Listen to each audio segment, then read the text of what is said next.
Hi, and welcome everyone. I hope that you're having a great day so far. Just a little bit about me. My name is Anthony Espresso, and I'm a solutions engineer at Stria LLC. I've been working as a software engineer for a little under 2 years now, and you can learn more about me at this Git pages link. Today, we're going to be going over the DocuSign CLM users and admin sides for XYZ Corp, integrated with Salesforce for the CLM Consultant Accreditation. So, without further ado, let's get started. On the user side, I'll be going over how our document generation forms are being utilized, how to create a custom vendor contract implementing merge tags, and a walkthrough of how a document can be generated within Salesforce. Just to be clear, DG stands for document generation in our case. Now that we've gone over the overview, let's bring up our CLM dashboard.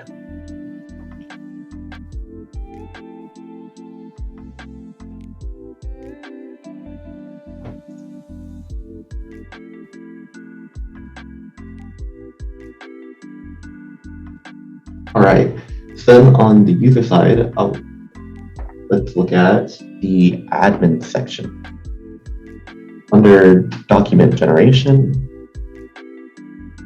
we're first going to be looking at this settings tab. Now here, we just want to verify that the allow merge tags editing is enabled. This is required to help documents generate and automate some processes for us, such as inserting a customer's name into a document. From here, we'll move on to the next tab to go over our form libraries very briefly. Our form libraries are a collection of fields that we often reuse. This can help us create forms faster and can apply to things such as a section with the field customer name and effective date. It should be noted, however, these fields cannot be edited within your custom forms, so only choose fields that will not change and be useful for future use. Just click on Hidden Salesforce field. Now here, we can see that the opportunity object is being implemented into these fields. This section will be hidden from the users, but it's necessary that we pull this information from Salesforce for our integration. Because opportunity objects are used so often in CLM, I created a forms library for it. And if we go back to our forms,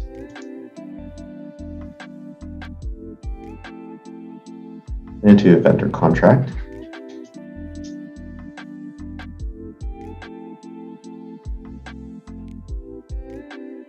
you can see that the opportunity object is being implemented. No.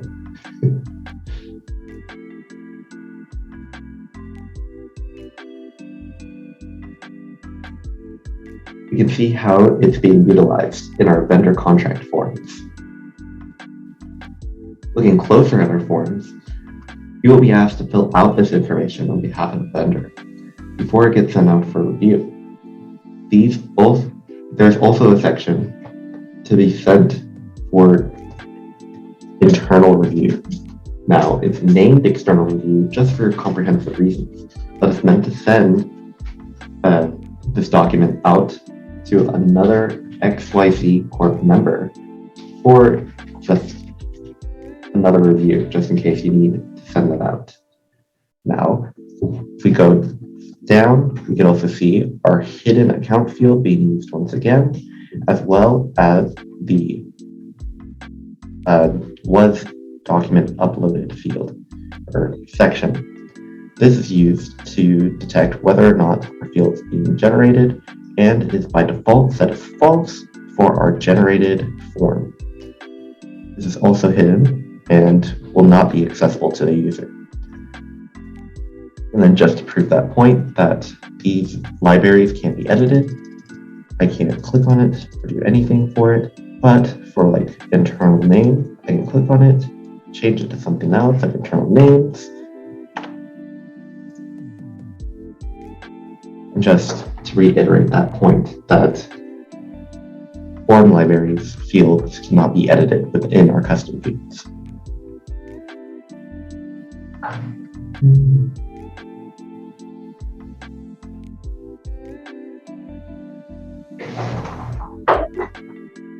how does DocuSign know where to put this information in our contracts?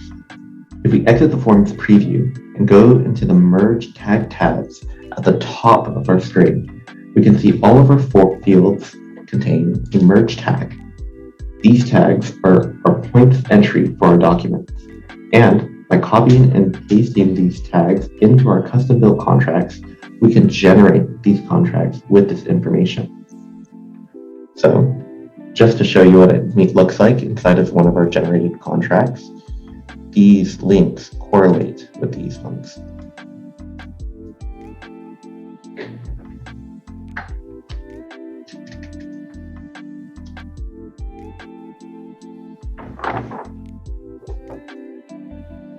Now, on the topic of metadata, I want to go over attribute groups. Similarly to metadata, which carries necessary information to help document generation, attributes are a collection of fields that are attached to a document in order to help us quickly find it again in a profile that may contain 10,000 unique documents. Our current environment is quite small, but implementing these early can save you hours of time and help you relocate a file. In our case use, we are applying the general details and address attributes groups to our documents within the workflow. Like form libraries, attribute groups are reusable fields to attach to our document lists of descriptions.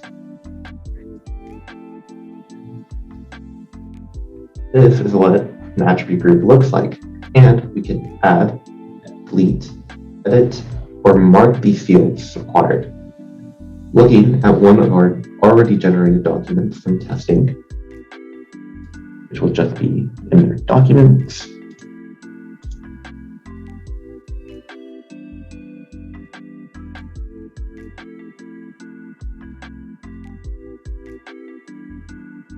And under attributes, we can see what this looks like from a user's perspective. Then, if we were to click on the magnifying glass, back in our documents,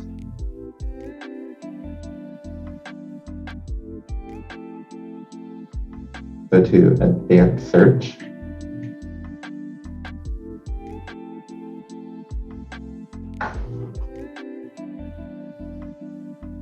and then scroll down to attributes, just type in honey and search. And now we are given all the documents with attributes that contain the value of honey. Not only does this help us find documents, but group documents together, which can be later used in reports. And with that, we can move on to our workflow.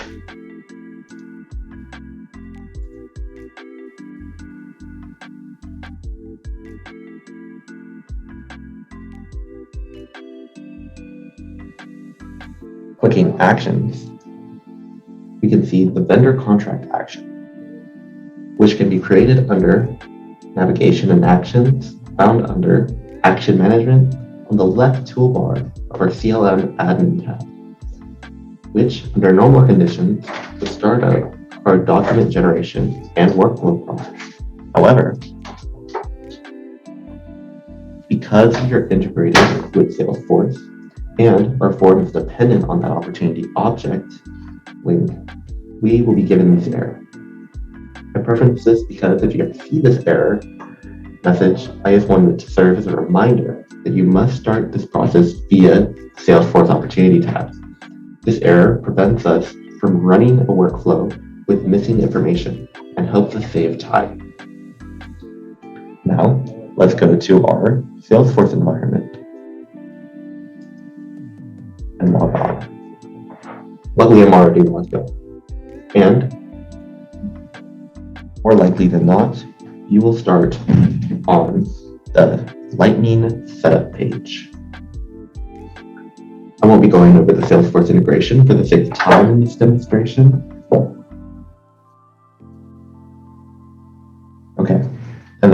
From here, if you want to find our Opportunities tab, you will press on the App Launcher, go to DocuSign App Launcher page,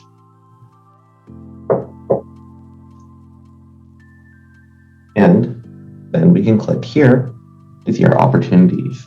Now, this is because I have it set up in my tabs.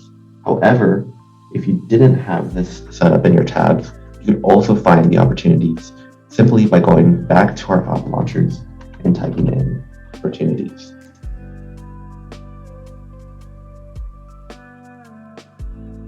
We can just click on any of these. Salesforce has generated these as examples in Sandbox. And so we're just going to click on Dickinson Mobile. And then we can click Vendor Contract in the top right, which connects back to our DocuSign CLM to create that document.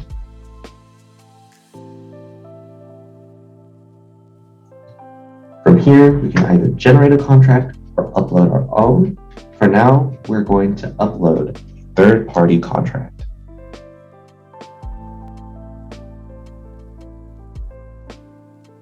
From here, we can see that Salesforce is automatically filling out the forms fields, and we don't receive an error like last time. This proves that our Salesforce and DocuSign CLM are integrated successfully. Now, under Contacts, we can even see other members of the company we can send this to for vendor review. Can be Tim Cook. Then we can select a department. I'll just choose Finance.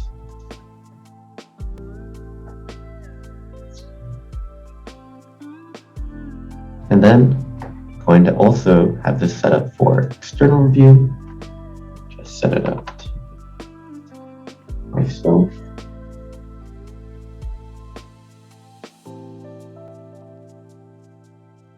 All right, now let's upload that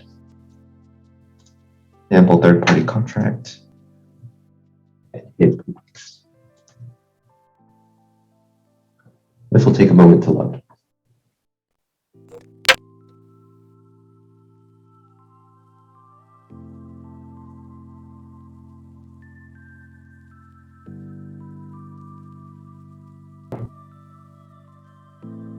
Sometimes a lot longer to load than normal.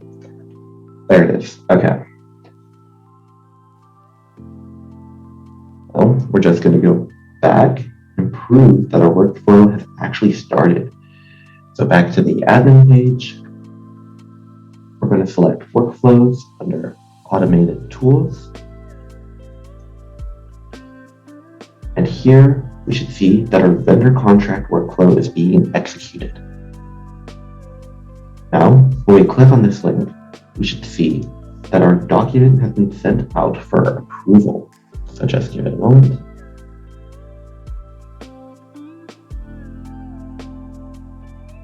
But yeah, here.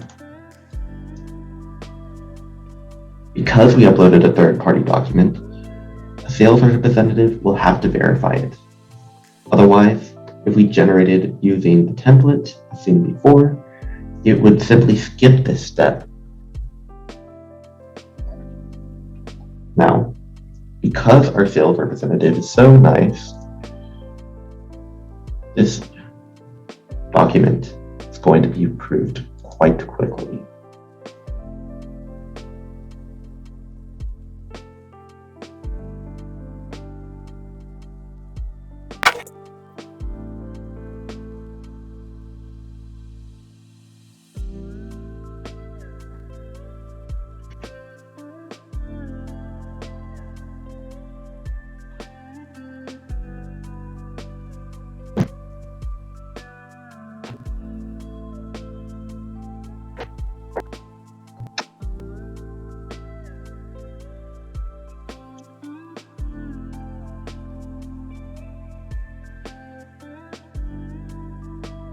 Okay, so now our document has been approved. It goes out for legal review, and they have to make a choice in the department. If our sales representative rejected this document, it would have been sent out failure. the document and workflow would have been closed on a loss.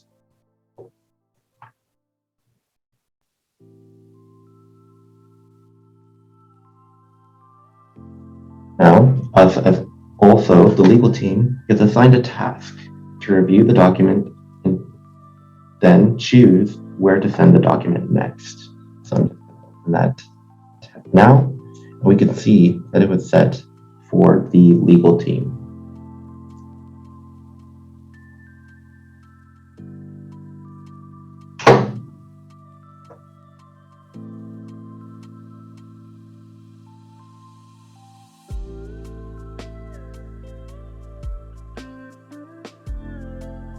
Okay, here it is.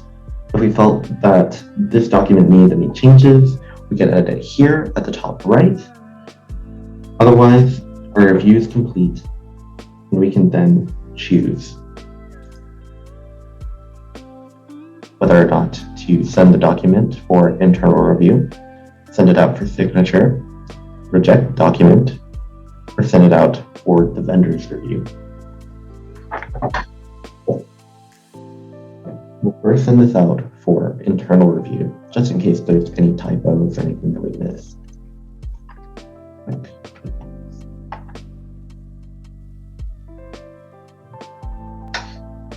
Give it a moment to load.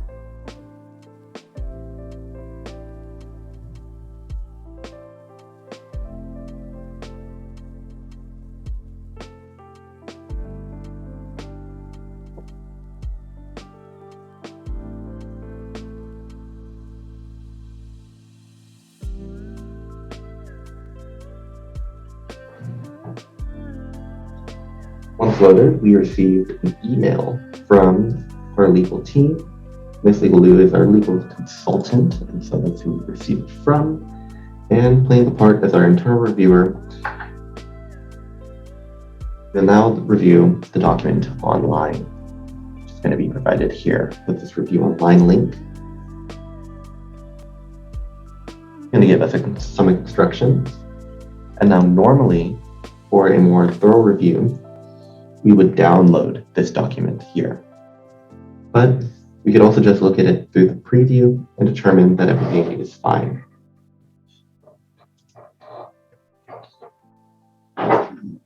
We'll then skip the upload step because we didn't make any changes and comment good to. We can then click finish, complete, close out of this window.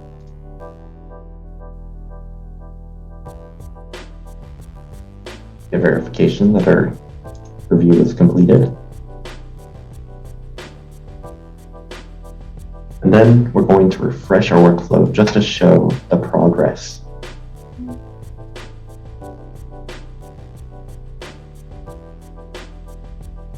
You should see that the document was sent for internal review and then sent back to our legal team. Had the legal team rejected this document, it would have been sent to our closed document on fail or loss. If we sent it out to the vendor, then they would review it and it would also be sent back to the legal team. So just to show off that failure screen, they would get a notification. It updates closed and lost from Salesforce, and then finishes our workflow. I'll now demonstrate what happens when we send it for vendor review. So let me just refresh the page.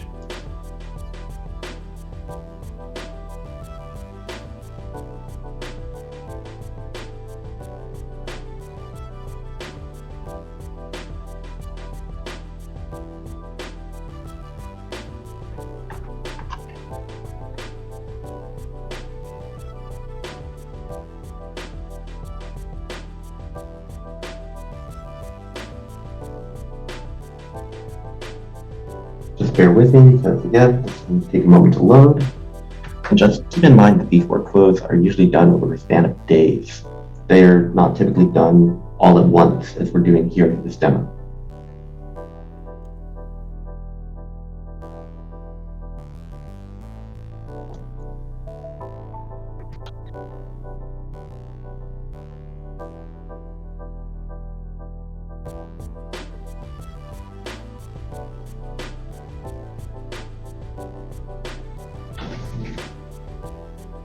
Alright, it's been complete. Now, what if our vendor tries to be clever and add their own changes to the document? Well, we're just going to go back here to choice. It seems that our external reviewer has already completed their review, and so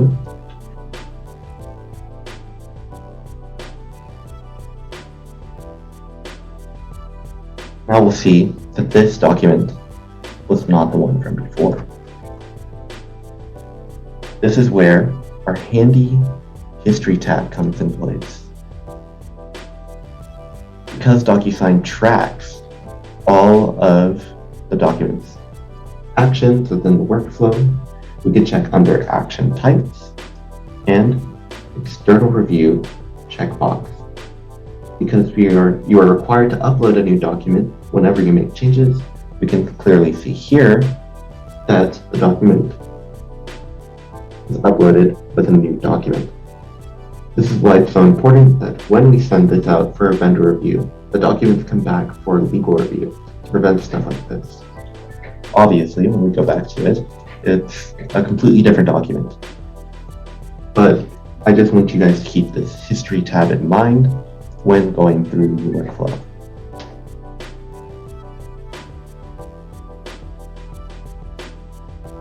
As legal, we're just going to reject this document.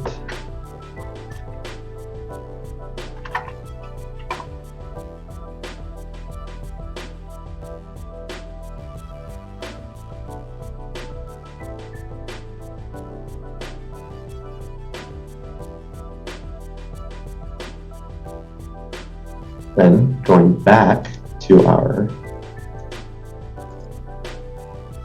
workflow, I'm just going to refresh the page.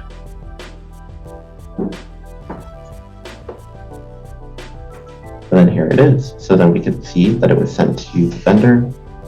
The vendor sent us back to the legal for review.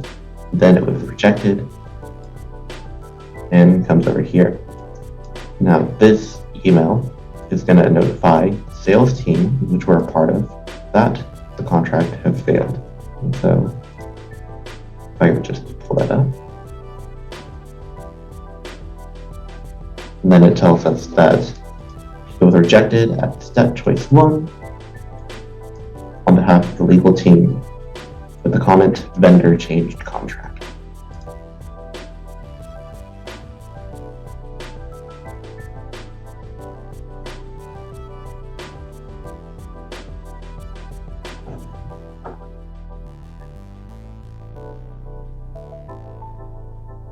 Now, going back to Salesforce,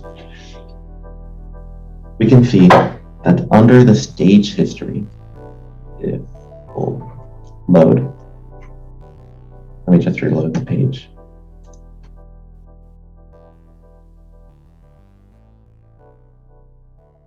This is under account.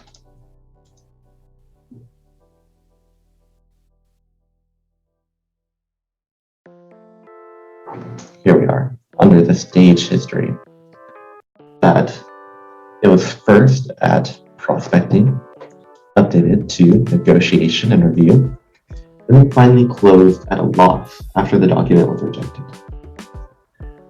I'll go back into details, set the stage at prospecting,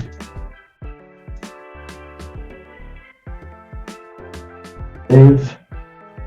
Then I'm going to close all of these extra tabs that we have. From here, I'll create a new vendor contract, this time generating a form.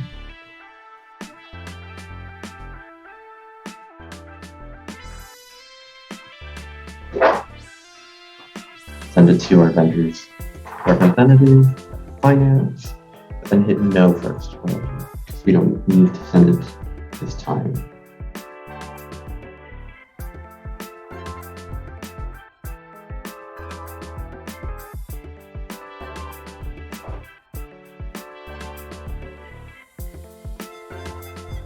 Now in our preview, we can see that those meta tags are being auto-generated into our document, such as Dixon PLC, and we can click Next because this is a generated document and not uploaded.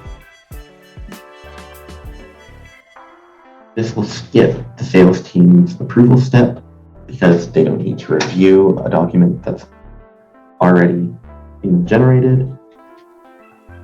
And because we don't want to risk any last-minute changes, when it gets sent as a task for choice and review, we're just going to send it out for e-signature.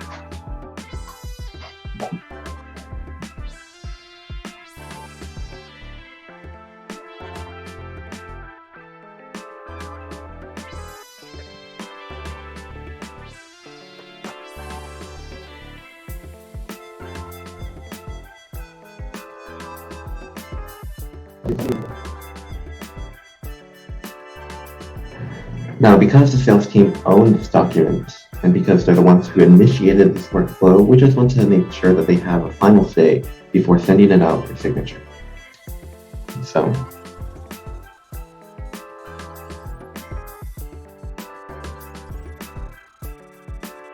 we'll go back to our email. It has been sent.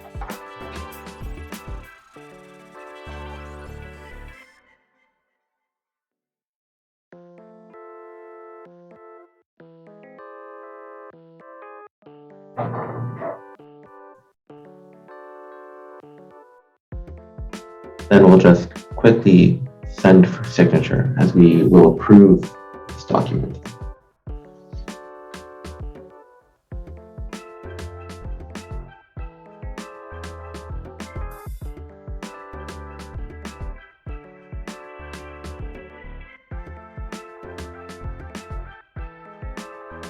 It's send now.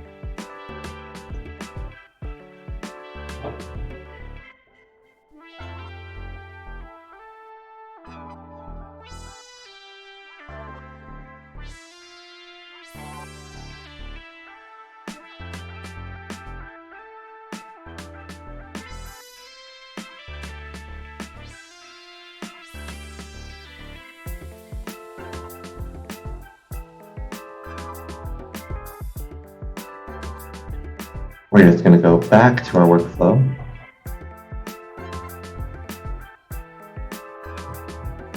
And see that step in place. And so that we can see that generated documents skip the approval process, sent to our legal team, then immediately sent for review and signature. Now, because it was already approved to be sent for signature, this step actually continues. And is why we need this wait for signature step. And here is where we're going to be waiting for our external signatures. If this was to be timed out, canceled, rejected, or failed, it would be closed at a loss.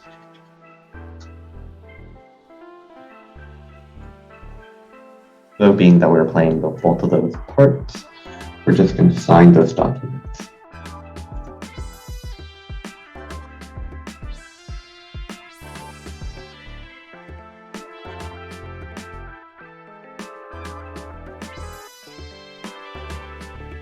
Then be sent to our salesperson just to verify that everything is there. And they're also going to sign this document.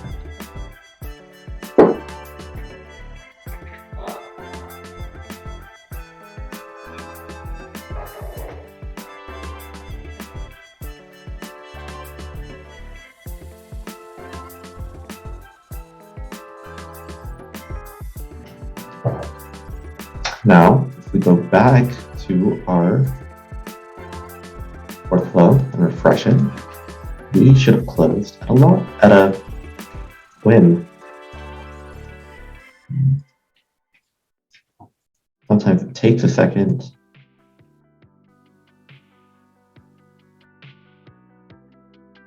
And so it's trying to send that email out to our sales team, which I believe I will have here. Document was accepted.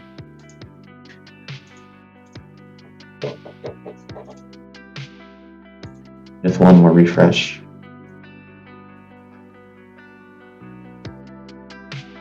We'll update Salesforce to say that it's closed on a loss.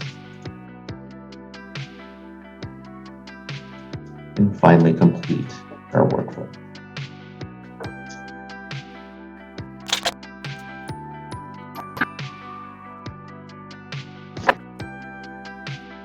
Just going to refresh that, show that we have no tasks left, and then go back to our workflow to also show that it's been marked complete.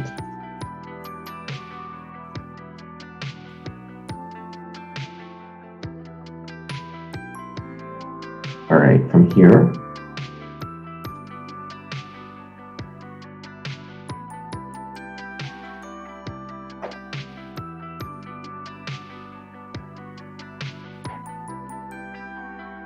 so now in this portion of the presentation, it's going to be the corporation admins, and we'll go over user management, reporting, how to update our workflows, and pushing our test environment into production.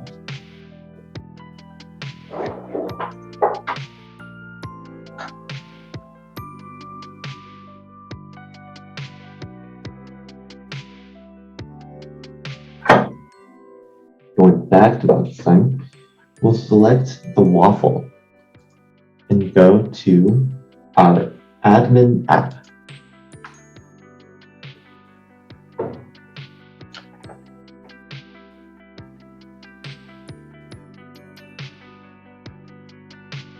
Now we're going to start by creating a user. Before we can add users, however, we should make sure that we have a group we can assign them to. So we'll just go into groups. We use groups to send emails, delegate permissions, and help us assign tasks to users.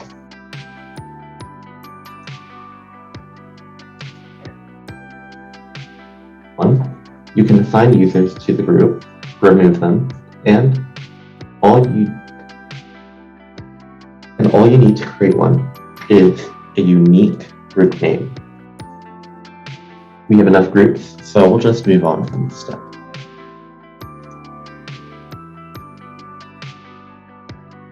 Under users, we can then locate a user by their email, view all users and their metadata, or perform bulk actions. We can also create an individual user here. We're onboarding a new HR user named A. We then are required to enter a unique email, otherwise DocuSign will throw an error, a@b.com. And then we have the option of filling out these other forms or fields. So I'll just quickly fill these out.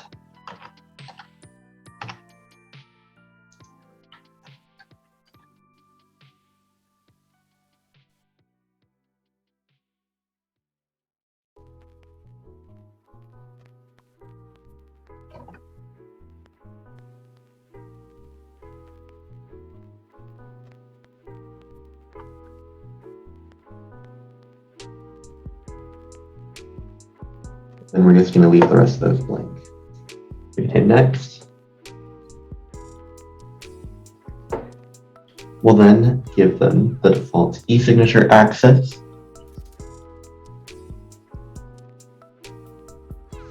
Or just, sender. Just make them a sender. And allow them to be a CLM viewer. We'll then select our group at the bottom of HR and hit next to see our security.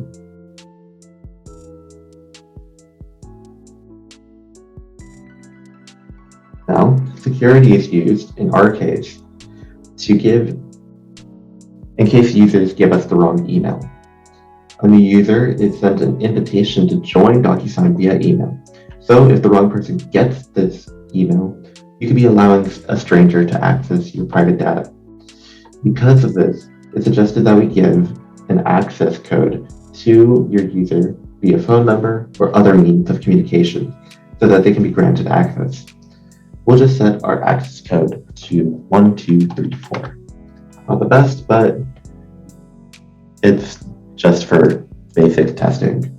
As well, you can add letters and special characters because they are allowed in the field. So if you wanted, you could do like, I like to type $,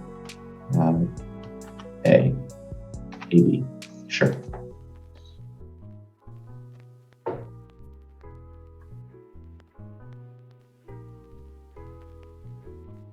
Then you guys get a little review of the information that we've set, verify it, and save the user.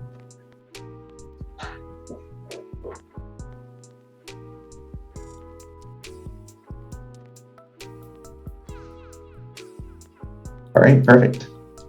Now, going back to our apps launcher or Waffle, we'll enter our e-signature app.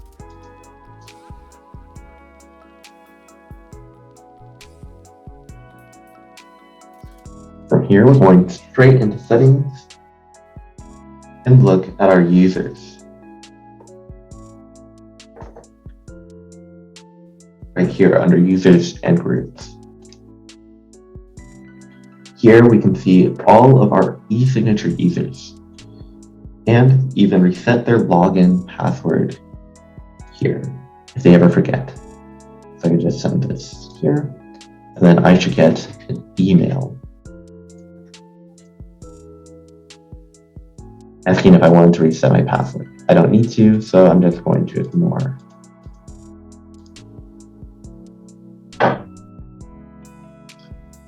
Quickly moving on to permission profiles. We'll create custom account privileges, such as we did with the template creator profile. This is how we delegate admin permissions to regular users without giving them full access to admin settings. So then, just to show you what that looks like, they will have admin permissions and user permissions. Some only set to viewer, etc.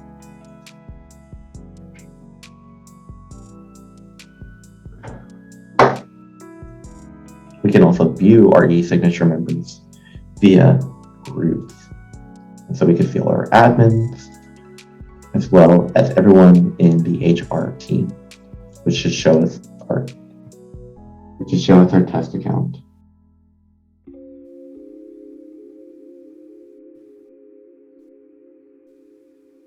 Keep in mind that users can be assigned to multiple groups, and if we need any representative of any department to sign the document, we can create signing groups in which the users assigned to that group can take actions on a document. Similarly, if we go back to our CLM admin side,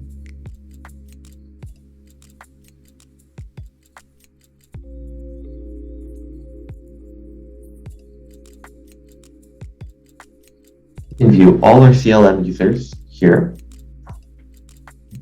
We can view them via their groups.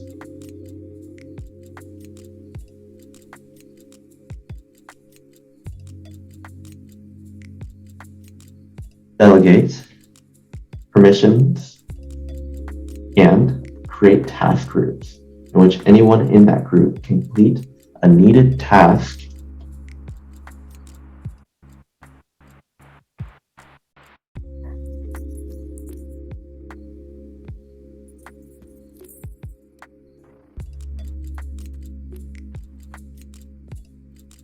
Now to edit a user, you must first close their account, then reopen it with the newly added option. So if we go back to our admin,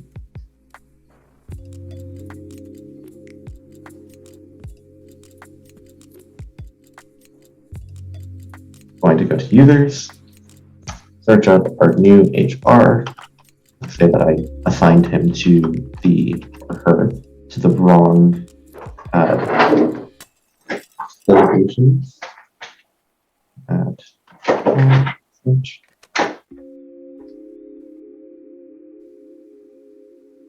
Actions. We have close membership.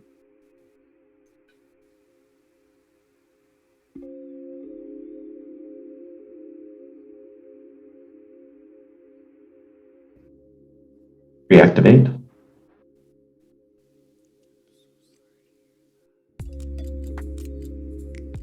Make them a templates creator, granted with that view in CLM, HR, and then back to 1, 2, 3, 4.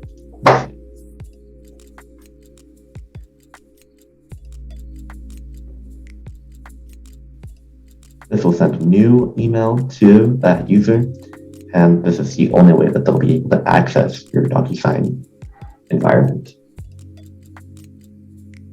Now that we've gone over the user management, let's talk about reporting. So back to CLM. Under the reporting tab, you can analyze data within DocuSign. Our options include document reports, document activity, workflows, and user reports. Our signed documents, reports on our vendor contracts that have been successfully closed on a win. So, he's been signed and is a document report. Our document actions report being the user's rejected activity, on the other hand, collects the documents in which were rejected by a user. So it says which user in most cases. Reports. As for our vendor overview, we use this workflow report to view the overall performance of our workflow.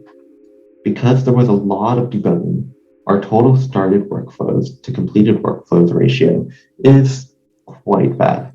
But now that it's working, we should check the average completion time and try to find ways to improve our workflows via post-go live in order to lower this number. Finally, we can also make reports on users.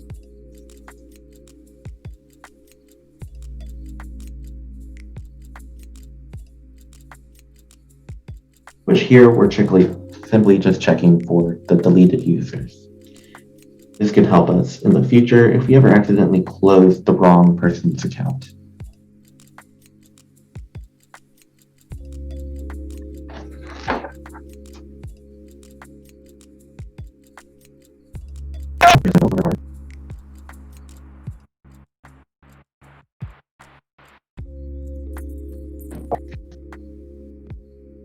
On the topic of post-go live, let's visit our workflow once again.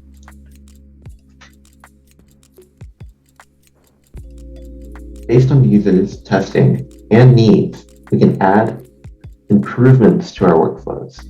And now that we have complete reports, we can better analyze where our workflows need solutions.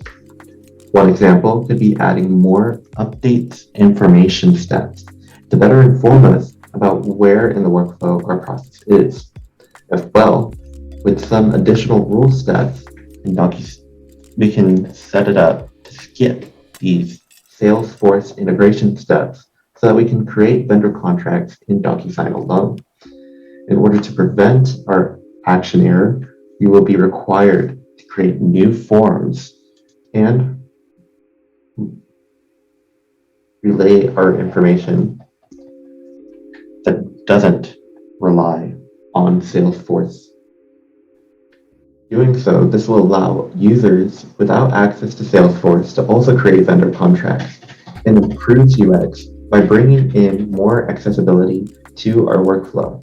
Then, after users have started using the workflow for a while, we can create more reports and listen for feedback in order to optimize and improve our DocuSign environment. Remember that it's all about improving the user's experience when it comes to updating via post-go live.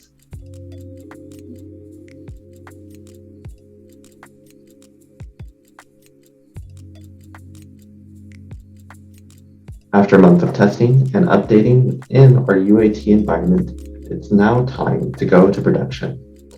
DocuSign makes it very easy to do. By going to the CLM admin under Account Management, we can then click on Deployment. Here, we can export all of our files, groups, workflows, and more, which will be downloaded as an S package file. Please remember that this will overwrite any pre-existing files and workflows with the same name and is meant to be an update of information. Otherwise, you can break the production environment by uploading old or broken workflows or even file structures. Once this file is downloaded to your computer, you can then upload it. So if I were to select these, then we could then download it into our document and it will be placed in our other sources file. Here I have an environments package. And then you could simply hit download in your production environment in order to get that information. And that's it. With that, we've completed our presentation. My name is Anthony S. Presto once again. Thank you for sticking around till the end. And if you have any questions, simply go to the help section under the e-signatures app and contact your admin.